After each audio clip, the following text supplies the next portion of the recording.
নমস্কার বন্ধুরা, ঈশ্বরের সন্তান শ্রুতি চ্যানেলে স্বাগতম। কখনো ভেবে দেখেছেন এই নিঃশ্বাসটা যদি আজ আপনার শেষ নিঃশ্বাস হয় তাহলে আপনার সাথে কি যাবে? এই দেহ না এই টাকা? একদমই না, এই নাম সম্মান কিছুই যাবে না।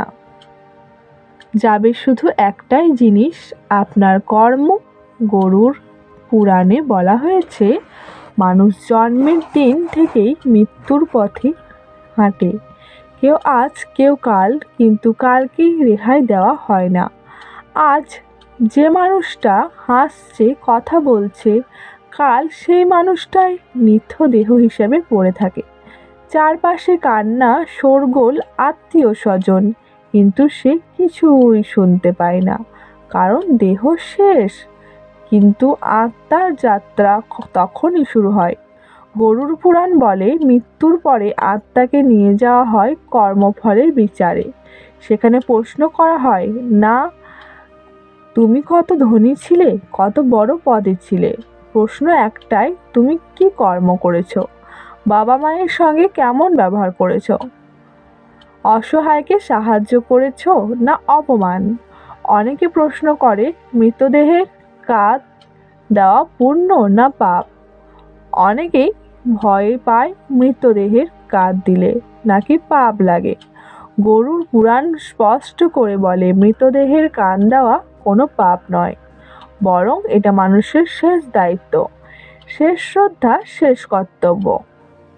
দবারকার শান্ত প্রাঙ্গণে সমুদ্রের ঢেউর ওপর চাঁদের ছাড়া ঝিলমিল করছিল এবং প্রভু শ্রীকৃষ্ণ শান্ত হয়ে বসেছিলেন।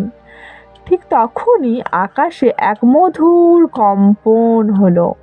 বিশাল ডানায় প্রতিধ্বনি ছড়িয়ে পড়ল এবং গরুর প্রভুর চরণে প্রণাম করে বললেন, প্রভু, আমার মনে একটি জিজ্ঞাসা আছে, একটি রহস্য আছে, কৃপা করে এটি একটু স্পষ্ট করে দিন। শ্রীকৃষ্ণ মৃদু হাসলেন এবং বললেন, গরু, তোমার প্রতিটি জিজ্ঞাসা ধর্মের দ্বার খুলে দেয়। জিজ্ঞাসা করো, তুমি কি জানতে চাও? গরু বিনম্র স্বরে বললেন, প্রভু, যখন মানুষ দেহ ত্যাগ করে তখন তাদের মরদেহ ওঠে। যখন লোকেরা কাঁদে তখন আমি বহুবার অনুভব করেছি যে আত্মা সে কার দানকারীদের দেখে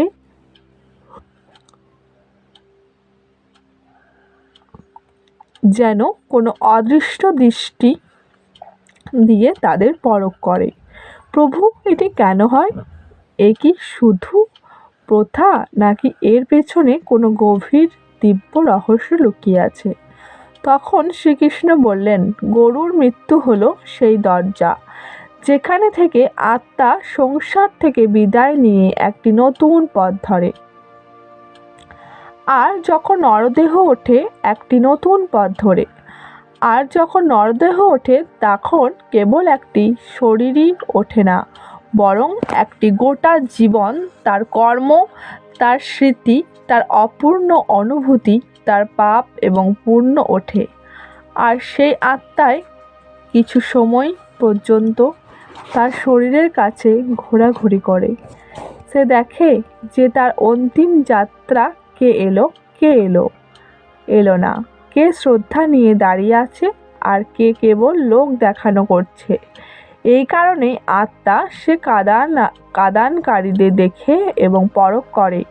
গরু জিজ্ঞাসা করলেন, তাহলে প্রভু, মরদেহ বরণ করা কি শুধু একটি প্রথা নয়? শ্রীকৃষ্ণ বললেন, না, গরুর কাজ দেওয়া হলো এক শক্তির আদান প্রদান। এটা দেহ থেকে বের আত্মা এবং জীবিত মানুষের মধ্যে এক অদৃশ্য চুক্তি। যে ব্যক্তি মন দিয়ে কাজ দেয় সে নিজের পক্ষ থেকে করুণা ও সম্মানের আলো আত্মা পর্যন্ত পৌঁছয় এবং সে আলোয় আত্মার জন্য পথ হয়ে যায়। গরুর পুরাণে বলে যে নিঃস্বার্থভাবে কাঁধ দিয়েছে সে শত যজ্ঞের সমান পুণ্য লাভ করেছে। তখন গরু বিস্মিত হয়ে জিজ্ঞাসা করলেন, প্রভু, আত্মা সেখানেই কেন থাকে? শ্রীকৃষ্ণ বললেন, কারণ আত্মা সঙ্গে সঙ্গে বুঝতে পারে না যে সে দেহ ত্যাগ করছে। সে ভ্রমে থাকে, তার দিক নির্দেশ দরকার, আর সেই দিক নির্দেশ তাকে মরদেহ দেয়। চার কাঁধ তার পথ হয়ে ওঠে। এই কারণে কাপ দেওয়া কেবল ভার বহন করা নয়, বরং আত্মার জন্য চারটি প্রদীপ জ্বালানো। কিছুক্ষণ নীরব থেকে তারপর গরুর যখন জিজ্ঞাসা করলেন, প্রভু, কি হয় যখন কোনো মৃত্যুর চারটি কাজ জোটে না? তখন শ্রীকৃষ্ণের চোখে গভীরতা নেমে এলো। তিনি বললেন, গরুর, শোনো, একটি গল্প আছে, যা কেবল গল্প নয়, সত্য, যা পৃথিবীর এক যুগে ঘটেছিল। অনেক কাল আগে পাটলিপুত্রের ধনী রাম নামে এক ব্যক্তি থাকত। সে ছিল ধরনের পূজারী, ধর্মবিমুখ। সে ব্রাহ্মণদের অপমান করেছে, গরিবদের তাচ্ছিল্য করেছে, নিজের পিতামাতার শ্রাদ্ধ পর্যন্ত করেনি। তার ধর্ম, দয়া করুণার সাথে কোনো সম্পর্ক ছিল না, কিন্তু তার স্ত্রী রূপবতী ছিলেন অত্যন্ত ধর্মপরায়ণ, বিনয়ী, দানশীল এবং পূর্ণ আত্মা। তিনি গরিবদের অন্ন দিতেন, ব্রত করতেন, মন্দিরের সেবা করতেন এবং নিজের স্বামীর অপবিত্র ধন থেকেও গোপন দান করতেন, কারণ তার বিশ্বাস ছিল পূর্ণ পাপের ক্ষমার পথ। একদিন মহামারী ছড়িয়ে পড়ল, নগরে মৃত্যু ভয়ে ছায়া ফেল, কিন্তু ধনীরা সাহায্য করেনি কাউকে। সে নিজের ভাণ্ডার লুকিয়ে রাখল এবং রোগীদের দ্বার থেকে তাড়িয়ে দিল, কিন্তু রোগ তার ওপরই পড়ল। মৃত্যুর সময় সে অন্ধকারে ছায়া দেখল, কিন্তু সাহায্যের জন্য কেউ এলো না, কারণ মৃত্যুর মুহূর্তে মানুষের সাথে কেবল তার কর্ম চলে। এ কথা শুনে গরু গভীর নিঃশ্বাস নিয়ে বললেন, প্রভু, তার মৃত্যুর পর কি হলো? শ্রীকৃষ্ণ বললেন, এটাই হলো রহস্যের শুরু। যখন ধনী রামের মৃত্যু হলো, তখন নগর তার মরদে কাঁধ দিয়ে অস্বীকার করলো। সমস্ত লোকেরা বলল, এই সেই লোক যে কখনো কারো অন্ত্যেষ্টি করেনি, ব্রাহ্মণদের সম্মান করেনি, দান করেনি। তবে তার আত্মাকে কে বহন করবে? রূপবতী কাকতি মিনতি করলেন, কিন্তু কেবল 3টি কাপ পাওয়া গেল। চতুর্থ কাপ কেউ দিতে রাজি ছিল না। তখন মর্দ সেখানেই থেমে গেল। বাতাস কাঁপতে লাগলো এবং রূপবতী দেখলেন যে তার স্বামী আত্মা মহাদেব কাছে ব্যাকুলতা নিয়ে ঘুরছে। এ কথায় শুনে গরুর জিজ্ঞাসা করলেন, প্রভু, আত্মা কি দেহের কাছে থাকে? শ্রীকৃষ্ণ বললেন, হ্যাঁ, গুরুর যতক্ষণ না মরদ সম্পন্ন বিধি অনুসারে চলে, আত্মা এগিয়ে যায় না। আর গরুর পুরাণ স্পষ্ট বলে, চতুর্থ কাজ ছাড়া আত্মা শূন্যে ঝুলে থাকে না, এগিয়ে যেতে পারে না, ফিরতে পারে, আর সময়ের সাথে সাথে প্রেত হয়ে যায়। এটি শুনে গরুর গম্ভীর হলেন এবং বললেন, প্রভু, তারপর কি হলো? শ্রীকৃষ্ণ বললেন, রূপবতী নগরের কোনায় কোনায় গিয়ে প্রার্থনা করলেন এবং অবশেষে এক অজ্ঞাত যুবক সাধু এগিয়ে এলেন। তিনি বললেন, আমার ধর্ম দয়া, আমি চতুর্থ কাঁধ দেব। নিঃস্বার্থভাবে দেওয়া কাঁধ আত্মার পাপ মুক্ত করে দেয়। সেই চতুর্থ কাঁধ পাওয়া গেল। বাতাস শান্ত হলো, ধোঁয়া সরে গেল এবং সূর্যের কিরণ নদীর ওপর পড়ল এবং রূপবতী দেখলেন যে ধনীরামের আত্মা ধীরে ধীরে ওপরে উঠেছে, যেন ভার নেমে যাচ্ছে। গরুর জিজ্ঞাসা করলেন, প্রভু, চতুর্থ কাঁদানকারী কি মিথ্যের পাপে বাধা পড়ে? শ্রীকৃষ্ণ বললেন, না, গরুর এটা অনুভূতির ওপর নির্ভর করে। যদি কেউ লোভ, ভয়, স্বার্থ, প্রতিপত্তিরা লোক দেখানো করে, কাঁধ দেয়, তবে সে মিথ্যের সম্পূর্ণ কর্মের সাথে বাধা পড়ে।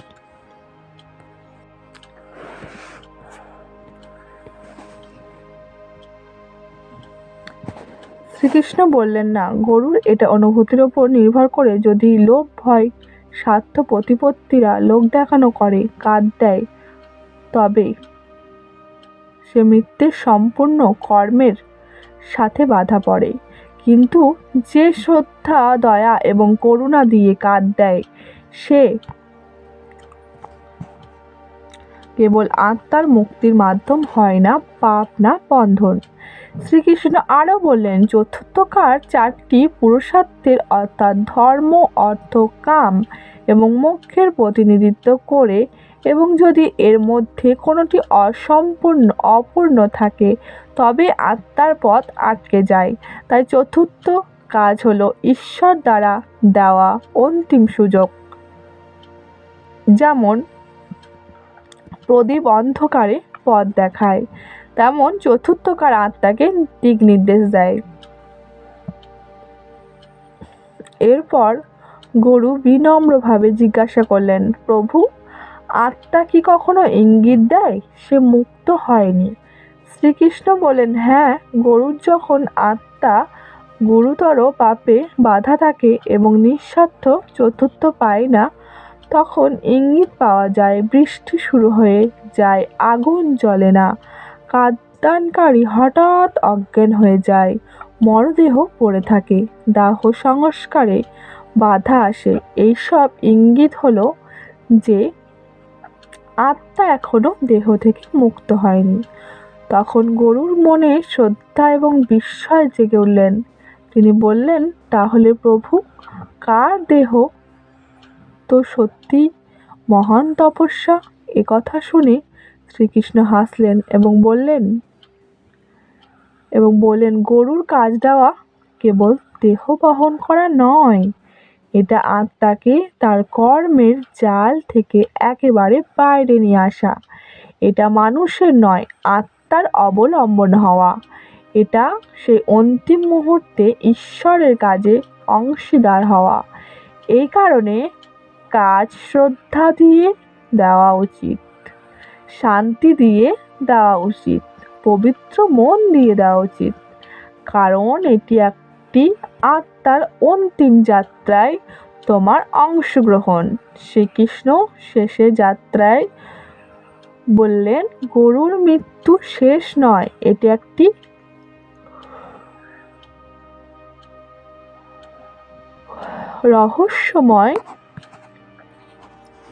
রহস্যের শুরু, এবং যে কোনো আত্মাকে সম্মান দেয়, তার অন্তিম যাত্রা সহজ করে সে নিজেও জীবন অদৃশ্যভাবে শক্তি, আলো এবং সুরক্ষা পায়। শেষ কথা, গরুড় পুরাণ আমাদের সতর্ক করে, মৃত্যুকে ভয় নয়, কর্মকে ভয় করো। আর শ্রীকৃষ্ণ বলেন, ফলের চিন্তা নয়, কর্মকে পবিত্র করো।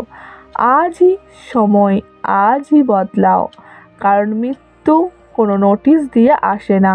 বন্ধুরা, আমার এই ভিডিওটি যদি ভালো লেগে থাকে আপনাদের, তবে অবশ্যই লাইক এবং কমেন্ট করবেন।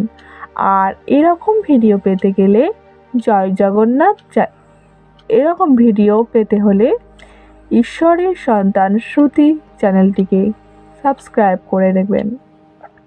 এবং সবাই সুস্থ থাকবেন, ভালো থাকবেন। সবার জন্য রইল অনেক অনেক শুভকামনা।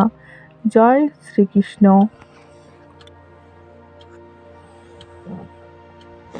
ধন্যবাদ।